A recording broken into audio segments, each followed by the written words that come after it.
వెంకటాచారి గారు ఏ విధంగా మరణం చెందిందో, అంటే బీసీల బతుకులు తెలంగాణ రాష్ట్రం ఏర్పడ్డాక ఏ విధంగా ఉన్నాయో చూడండి.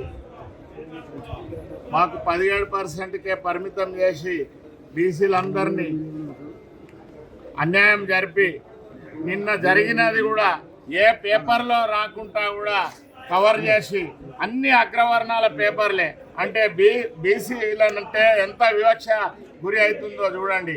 ఏ టీవీలో చూపించారు, ఏ పేపర్లో రాయారు. అంటే మా బీసీల బతుకులు తెలంగాణ రాష్ట్రం ఏర్పడ్డాక మేము ఏ విధంగా వివక్ష గురి అయి ఎంత అన్యాయానికి గురి అవుతున్నామో, బీసీల బతుకులు ఏ విధంగా జరుగుతాయి. ఒక వార్డు మెంబరు కాలేని పరిస్థితి వచ్చింది.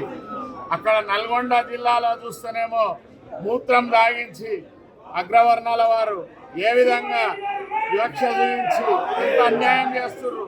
అంటే అధికారం దరిదాపులకు రానివద్దని 90% ఉన్నలను బీసీ, ఎస్సీ, ఎస్టీ, మైనార్టీలు అందరినీ ఎంత అన్యాయానికి గురి చేసి రాజ్యాధికారం అంటేనే మా హక్కు అని అగ్రవర్ణాల వారు మా అందరినీ, ఒక ఆయన్నేమో ఫామ్ హౌస్లో ఉండి ఆయన బీసీలు అంటే వాళ్లకు అసలు ఎంత చులకన విధంగా ఉందో చూడండి బీసీల బతుకులు.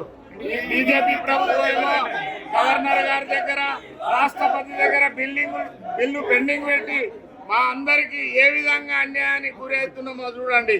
ఈ కాంగ్రెస్ ప్రభుత్వం ఏమో కామారెడ్డిలో డిక్లరేషన్ ఇచ్చి 42% అని ఈ చావులకు కారణమై ఇంత అన్యాయానికి గురవుతున్నారు.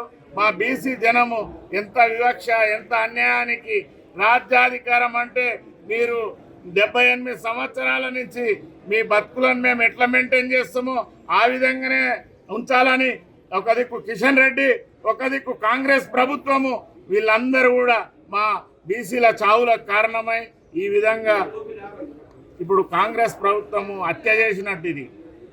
దీని ద్వారా రాష్ట్ర ప్రజలు, బీసీ సంఘాలు నిర్ద్వందంగా ఖండిస్తున్నాము.